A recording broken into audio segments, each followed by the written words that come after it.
ونصلي ونسلم على رسوله الكريم أما بعد فأعوذ بالله من الشيطان الرجيم بسم الله الرحمن الرحيم وإذا أخذ الله ميثاق النبيين لما آتيتكم من كتاب وحكمة ثم جاءكم رسول مصدق لما معكم لتؤمنن به ولتنصرنه قال أقررتم وأخذتم على ذلكم إصري قالوا أقررنا قال فاشهدوا وأنا معكم من الشاهدين صدق الله مولانا العظيم وصدق رسوله النبي الكريم الأمين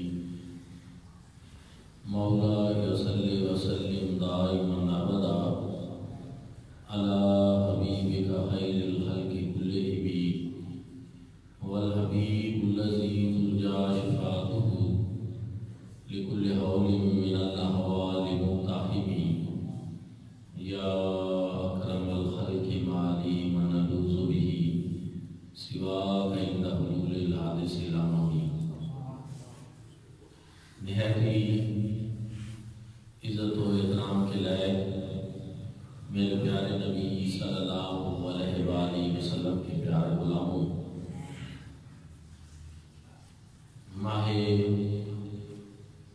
میلاد النبی صلی اللہ علیہ وآلہ وسلم ربیع الاول، ربیع النور جلوہ فکن ہو چکا ہے۔ اہل ایمان اس ماہ مبارک کے فیوز و برکات کو سمیٹتے ہیں، کیونکہ اس مبارک مہینے میں اللہ رب العزت نے اپنی قدرت کے شاہکار سرور حسینان عالم غریبوں کے ماں باپ، یتیموں کی ملجا، گناہگاروں کے آقا احمد مختار مدنی تاجدار نبی مکرم شفیع معظم صلی اللہ علیہ وآلہ وسلم کو مبعوث فرمایا اور حضور علیہ السلام کی جلوہ گری ہوئی۔ اس لیے ہمارا عقیدہ اور ایمان ہے کہ رمضان المبارک کا مہینہ بڑی عظمتوں، برکتوں اور رحمتوں والا ہے، اس وجہ سے کہ اس میں نزول قرآن ہوا، قرآن پاک کے نزول کا مہینہ ہے، رحمتوں اور برکتوں والا ہے۔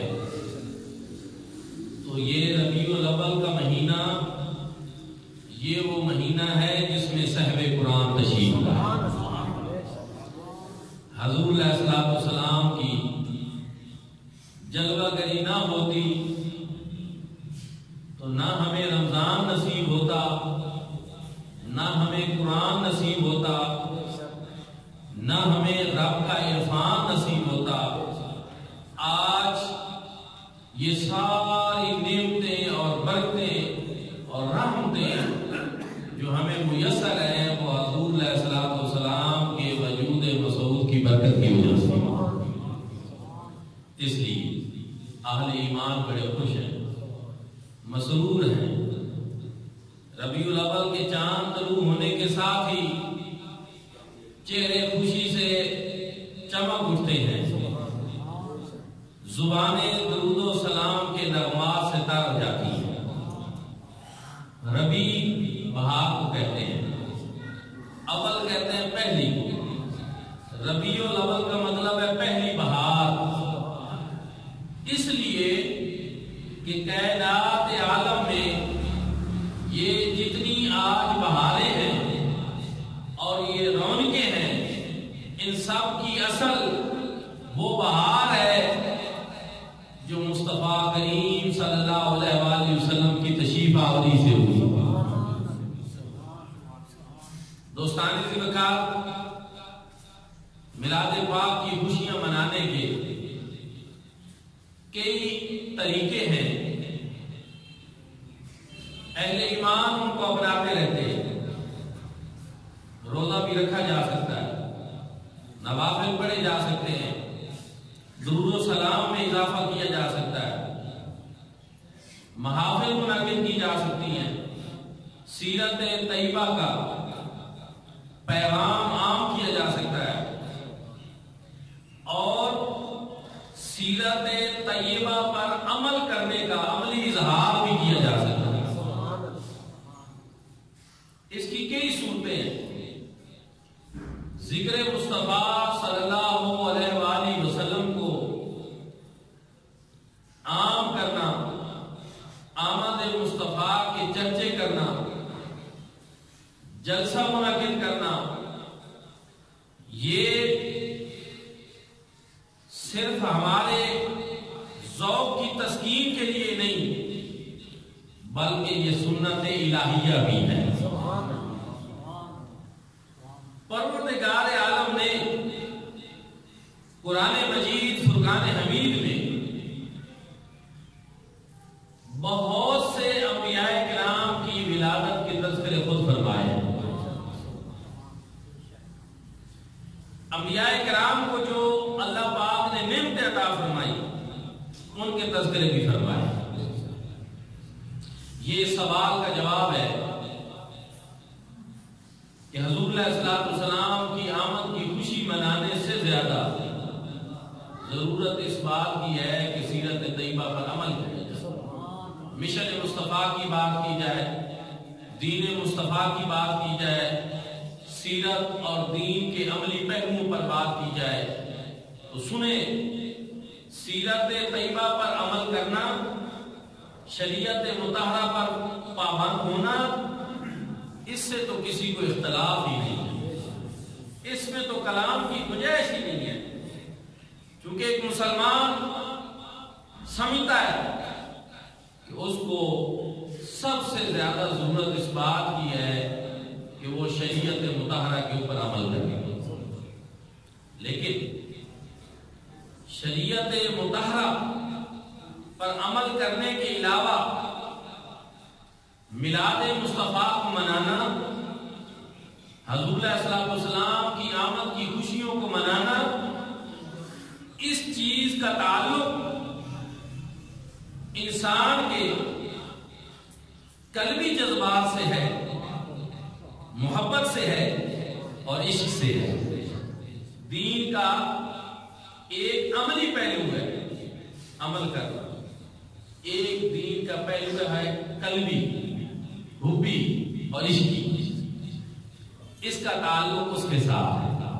اب پھر سنیں کہ جو میں نے عرض کیا کہ قرآن مجید فرقان حمید میں رب تعالیٰ نے انبیاء کرام کی ولادت کے تذکرے فرمائے، رب تعالیٰ نے جو ان کو نعمت عطا فرمائی ان کے تذکرے جا بجا فرمائے، رب تعالیٰ نے ان قوموں پر جو احسانات کیے ان کے تذکرے فرمائے، رب تعالیٰ نے ان قوموں کی جو مشکلات دور فرمائی ان کے تذکرے بھی فرمائے۔ اس کا مطلب یہ ہے کہ قرآن مجید فرقان حمید میں دین کے عملی پہلوؤں کے ساتھ ساتھ قلبی، حبی اور عشقی پہلوؤں کے اوپر بہت سارا مواد ہمیں موجود ملتا ہے۔ یہ چیز ہمیں قرآن سے ملتی ہے کہ آپ دیکھتے نہیں جناب یوسف علیہ السلام اور جناب یعقوب علیہ السلام کی جدائی کے تذکرے بھی ہیں، باپ اور بیٹے کی محبت کے تذکرے بھی ہیں، باپ کی بیٹے کی محبت میں جو آنکھیں چلی گئی ان کا تذکرہ بھی ہے۔ اور میرے بھائیوں اور دوستوں، دوسری چیز یہ ہے رب تعالیٰ نے ان چیزوں کا بھی ذکر کیا جن لوگوں نے انبیاء کرام کی نافرمانی کی، رب تعالیٰ نے ان پر عذاب نازل کیا اور وہ بھی بتایا، انبیاء کی شانیں، مقام اور مرتبہ بھی بتایا، اور جنہوں نے نہیں مانا انبیاء سے محبت کرنے کی عظمت اور فضیلت بھی ظاہر ہو جائے، اور انبیاء کرام کی نافرمانی کرنے کے اوپر جو رب تعالیٰ کی پکڑ ہے اس کا پتہ بھی لوگوں کو چاہتا ہے۔ دونوں چیزیں رب تعالیٰ نے واضح کی۔ میں نے جو آیت کریمہ آپ حضرات کی خدمت میں تلاوت کرنے کا شرف حاصل کیا، اس میں اللہ رب العزت نے عالم دنیا کا نہیں، عالم ارواح کا ایک جلسہ، اس کا ذکر فرمایا۔ اب آپ باشعور ہیں، پڑھے لکھے لوگ ہیں، ماشاءاللہ سارے قابل لوگ ہیں۔ عالم ارواح کے جلسے کے تذکرے قرآن پاک میں کرنا اور وہ بیان دوبارہ دہرانا اور بتانا، یہ وہی چیز ہے جس کے بارے میں عرض کر رہا ہوں کہ اس میں رب تعالیٰ کی محبت ہے اپنے محبوب سے، اور ہمیں بھی بتایا جا رہا ہے کہ ذکر مصطفیٰ کرو۔ کیوں؟ اس لیے کہ رب تعالیٰ نے اپنے محبوب کا ذکر اس وقت کیا جب کائنات میں کچھ بھی نہیں تھا، کیونکہ حضور علیہ الصلوۃ والسلام جامع کائنات ہیں، اصل کائنات ہیں۔ وہ جو نہ تھے تو کچھ نہ تھا۔ اعلیٰ حضرت عظیم البرکت امام آشنا امام احمد رضا خان فاضل بریلوی کیا خوب فرماتے ہیں کہ وہ جو نہ تھے تو کچھ نہ تھا، وہ جو نہ ہو تو کچھ نہ ہو، جان ہے وہ جہان کی، جان ہے تو وہ جان، جانے کائنات ہے آپ۔ اس لیے کائنات بنانے سے پہلے بھی رب تعالیٰ نے اپنے محبوب کے تذکرے کی، اور عالم ارواح ہے، وہاں رب تعالیٰ نے اپنے محبوب کی عظمت و شان کا، آمد مصطفیٰ کا، حضور کی ختم نبوت کے تذکرے کا جلسہ منعقد فرمایا، اور جلسہ عام نہیں بلکہ جلسہ خاص ہے۔ توحید کا جلسہ بھی ہے، قرآن پاک میں ہے کہ رب تعالیٰ نے سب ارواح کو اکٹھا کیا اور ان سے پوچھا الستو بربکم، کیا میں تمہارا رب نہیں ہوں؟ ساری روحوں نے بیک زبان کا قالوا بلا، کیوں نہیں، تو ہی ہمارا رب ہے۔ لیکن جب عظمت مصطفیٰ کی باری آئی، آمد مصطفیٰ کی باری آئی، حضور علیہ الصلوۃ والسلام کی آمد کے جلسے کی باری آئی، رب تعالیٰ نے ہر خاص و عام کو اکٹھا نہیں کیا، بلکہ رب تعالیٰ نے کائنات میں سے چنے ہوئے برگزیدہ لوگ جو ہیں انبیاء کرام، ان پاکیزہ مطہر ہستیوں کو جمع فرمایا اور ان کے سامنے مصطفیٰ کریم صلی اللہ علیہ وآلہ وسلم کی آمد کے تذکرے پر وہاں حضور علیہ الصلوۃ والسلام کی روح مبارکہ صدر نشین کے طور پر جلوہ گر تھی۔ رب تعالیٰ نے خطاب فرمایا اور ارشاد فرمایا وَإِذَا أَخَذَ اللَّهُ مِيثَاقَ النَّبِيِّينَ لَمَا آتَيْتُكُم مِّن کِتَابٍ وَحِکْمَةٍ، فرمایا یاد کرو محبوب اس وقت، یہ وعظ یہ جہاں بھی آتا ہے اس سے پہلے ایک اذکر فعل محذوف ہوتا ہے، عربی گرامر وعظ جہاں بھی آتا ہے اس سے پہلے اذکر فعل محذوف ہوتا ہے، جس کا مطلب ہوتا ہے یاد کرو۔ اور رب تعالیٰ نے یہاں صرف میثاق میں جو رب تعالیٰ نے یوم میثاق عالم ارواح میں کیا، صرف اس کو نہیں یاد کرایا بلکہ کچھ اور چیزیں بھی قرآن پاک میں ہیں۔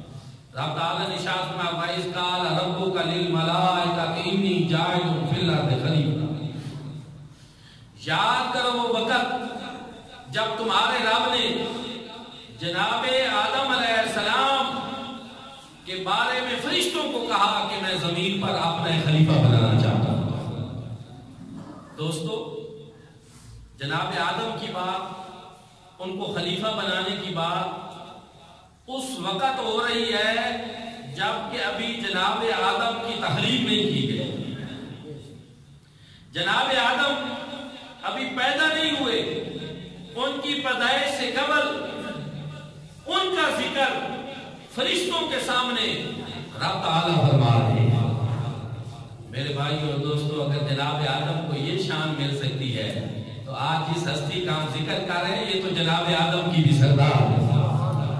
ان کے ذکر کی عظمتوں کا اندازہ کون لگا سکتا ہے؟ اسی طرح قرآن پاک میں ایک اور دوسرے مقام پہ رب تعالیٰ نے ارشاد فرمایا وَإِذْ نَجَّيْنَاكُم مِّنْ آلِ فِرْعَوْنَ يَسُومُونَكُمْ سُوءَ الْعَذَابِ يُذَبِّحُونَ أَبْنَاءَكُمْ وَيَسْتَحْيُونَ نِسَاءَكُمْ وَفِي ذَلِكُمْ بَلَاءٌ مِّن رَّبِّكُمْ عَظِيمٌ۔ فرمایا یاد کرو وہ وقت جب ہم نے جناب موسیٰ علیہ السلام کی قوم کو نجات عطا فرمائی۔ وَإِذْ نَجَّيْنَاكُم مِّنْ آلِ فِرْعَوْنَ، آل فرعون سے وہ کرتے کیا تھے؟ یسوموناکم سوء العذاب، بڑی سخت تکلیف دیتے تھے، اذیت میں مبتلا کرتے تھے، بہت بری اذیت میں۔ یذبحون ابناءکم ویستحیون نساءکم، وہ ان کے بیٹوں کو قتل کر دیتے اور ان کی عورتوں کو زندہ رکھتے۔ یہ ایک بڑی آزمائش تھی، بڑی تکلیف والی بات تھی۔ رب تعالی نے جناب موسیٰ علیہ السلام کی قوم کی اس تکلیف کو دور کیا، اس آزمائش سے ان کو نکالا۔ صدیوں بعد رب تعالی نے جناب موسیٰ کی قوم کو جو خوشی کے یہ لمحات میسر آئے کہ ان کو آزادی ملی فرعون سے، رب تعالی نے اس کا تذکرہ بھی قرآن پاک میں وَإِذْ سے فرمایا کہ یاد کرو وہ وقت جب ہم نے جناب موسیٰ علیہ السلام کی قوم کو نجات عطا فرمائی۔ اس سے پتہ یہ چلا قرآن پاک کا اسلوب یہ ہے اور رب تعالی کی سنت یہ ہے کہ وہ واقعات، وہ لمحات جن سے قوموں کی خوشی وابستہ ہو، وہ صدیوں پہلے کے بھی ہوں، تو ان کو بھلا نہ دیا جائے بلکہ صدیوں بعد بھی ان کو یاد رکھا، ان کو بار بار ذکر کیا جائے، ان کا تذکرہ کیا جائے، یاد رکھا جائے، فراموش نہ کیے جائیں۔ اگر جناب موسیٰ کی قوم فرعون کے ظلم سے نجات پائے، اس بات کی خوشی کو رب تعالیٰ بار بار یاد کرنے کا حکم دے۔ اگر حضرت آدم علیہ السلام کو خلیفہ بنانے کا اظہار ہو، رب اس کے تذکرے کرے، تو مجھے کہنے دیجئے کہ جب مصطفیٰ کریم صلی اللہ علیہ وآلہ وسلم کی جلوہ گری ہو جائے، حضور کا ظہور ہو جائے، سرکار تشریف لے آئے، تو پھر اس خوشی کو بار بار ذکر کرنا یہ امت کے لیے کتنا زیادہ ضروری ہے۔ اسی لیے ہم کہتے ہیں آج میلاد النبی ہے، کیا سہانا نور ہے، آ گیا وہ نور والا جس کا سارا دور ہے، کملی والا آ گیا، تھا تھا سویرا ہو گیا، نور ازلی چمکیا، اور دور اندھیرا ہو گیا، ظلمتیں چھٹ گئی، ہر طرف نور اجالے ہو گئے، سرکار کی آمد اور جلوہ گری کے ساتھ ہر طرف رونقیں ہی رونقیں آ گئی، بہار ہی بہار آ گئی۔ فرمایا بھائی اذ اخذ اللہ میثاق النبیین، یاد کرے وہ وقت جب اللہ رب العزت نے انبیاء کرام سے پختہ وعدہ لیا۔ میثاق عربی میں اس وعدے کو کہتے ہیں کہ جس کے بارے میں فریقین کے بارے میں یہ یقین ہو کہ وہ عہد شکنی نہیں کرتے۔ یہاں پاکستان میں میثاق جمہوریت بھی ہوا اور بھی ہوتے رہتے ہیں، سنتے رہتے ہیں کہ ابھی مولانا صاحب نے کوئی کیا حکومت سے، تو ٹی وی پہ میں سن رہا تھا، وہ کہہ رہے تھے کہ یہ میثاق ان کا جو وعدہ گورنمنٹ سے وعدہ ہوا ہے وہ ٹوٹ چکا ہے یا نہیں ٹوٹا۔ یہاں مولانا حضرات ہوں یا عوام ہو یا سیاستدان ہو، ان کی نزدیک عہد و پیمان کی شاید اس طرح کی کوئی حیثیت نہیں، لیکن جس میثاق کی ہم بات کر رہے ہیں اس میں ایک طرف رب تعالیٰ کی ذات ہے، دوسری طرف انبیاء کرام ہیں۔ تصور ہی نہیں کیا جا سکتا کہ ان میں سے کوئی وہ اپنے عہد و پیمان سے انحراف کرے گا، لیکن پھر بھی رب تعالیٰ نے تاکیدیں کتنی لگائی۔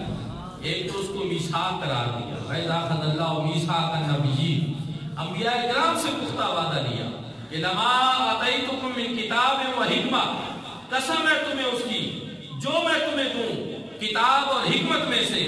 میرے بھائیوں اور دوستو، یہاں پھر دیکھیں کہ پہلے میثاق فرمایا پختہ وعدہ، اور پھر فرمایا لَمَا آتَيْتُكُم، قسم ہے تمہیں اس کی جو میں تمہیں دوں کتاب اور حکمت میں سے۔ اتنی تاکیدیں لگائیں، اور یہ کس کے لیے؟ یہ مصطفیٰ کریم کی تشریف آوری، ذکر مصطفیٰ کے لیے، عظمت و شان مصطفیٰ کے لیے، رفعت مصطفیٰ کے لیے، سرکار کی عظمت کے لیے، حضور کی بزرگی، برتری اور بڑائی بیان کرنے کے لیے یہ رب تعالیٰ نے اتنی تاکیدیں قرآن پاک کے اندر لما آتیتکم من کتاب و حکمہ ثم جاءکم رسول، پھر میرا شانوں والا رسول آیا۔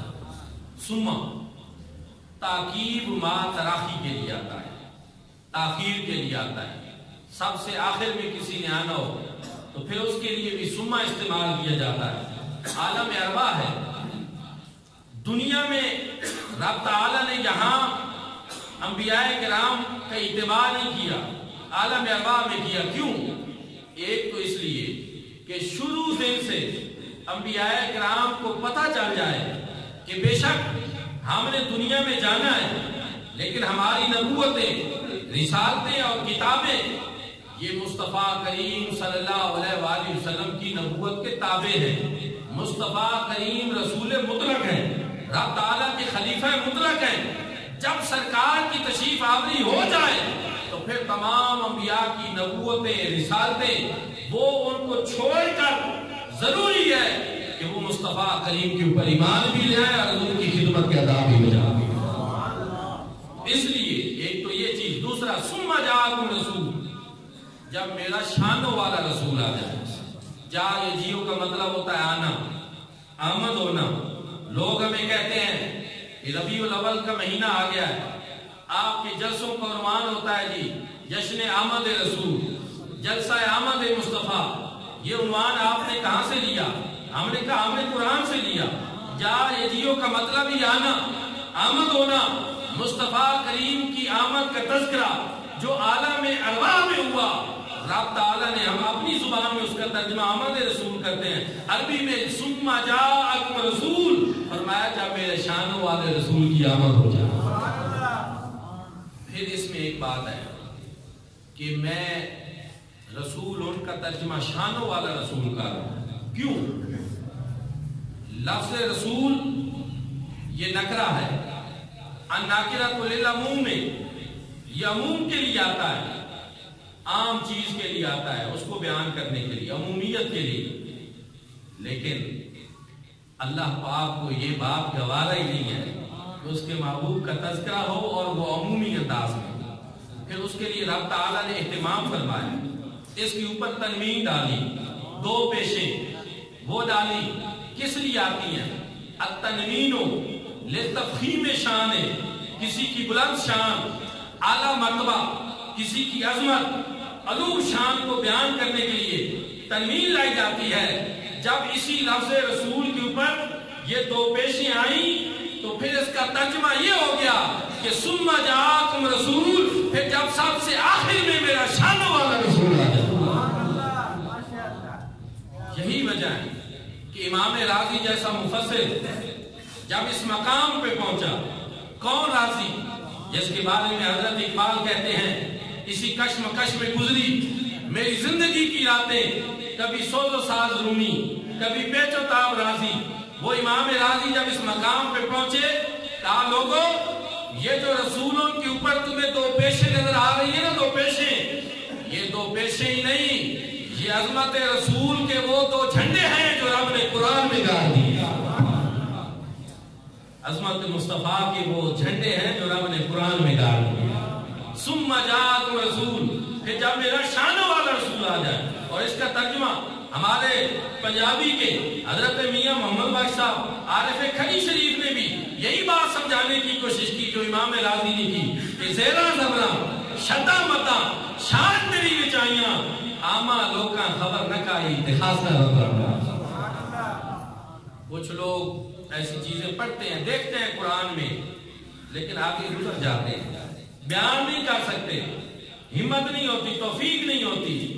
لیکن جن کے دلوں میں عشق رسول کے چراغ جل رہے ہوتے ہیں، محبت رسول جلوہ گر ہوتی ہے، جب وہ ایسے مقام پہ پہنچتے ہیں تو ان کے دلوں کے اندر خوشیوں کے کئی جہان آباد ہو جاتے ہیں۔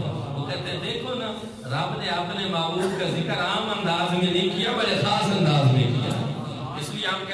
میلاد کے دن آ جائیں، سرکار کی محافل ہوں، ہم اس ذکر کو عام انداز میں نہیں کرتے، اس کے لیے بڑا خاص اہتمام کرتے ہیں، جھنڈے بھی لگا دیتے ہیں، جھڑیاں بھی لگا دیتے ہیں، درود و سلام بھی پڑھتے ہیں، لوگوں کی دعوت بھی کرتے ہیں، بلاتے بھی ہیں، سیرت کا بیان بھی کرتے ہیں، حضور کے حسن و جمال کے تذکرے بھی کرتے ہیں، سرکار کے شمائل بھی بیان کرتے ہیں، اخلاق کریمہ کو بھی بیان کرتے ہیں، عادات جمیلہ کو بھی بیان کرتے ہیں، اور کائنات والوں کو بتاتے ہیں کہ سرکار کی آمد کا ذکر یہ عام انداز میں نہیں ہونا چاہیے، جب بھی ہونا چاہیے بڑے اہتمام کے ساتھ ہونا چاہیے۔ اور میں امید کرتا ہوں کہ انشاءاللہ آپ سب لوگ سرکار کی آمد کی خوشیاں منائیں گے۔ آیت کریمہ کا بھی بہت سارا حصہ باقی ہے، وقت ہو گیا، انشاءاللہ آئندہ جمعۃ المبارک کے موقع پر بیان کریں گے۔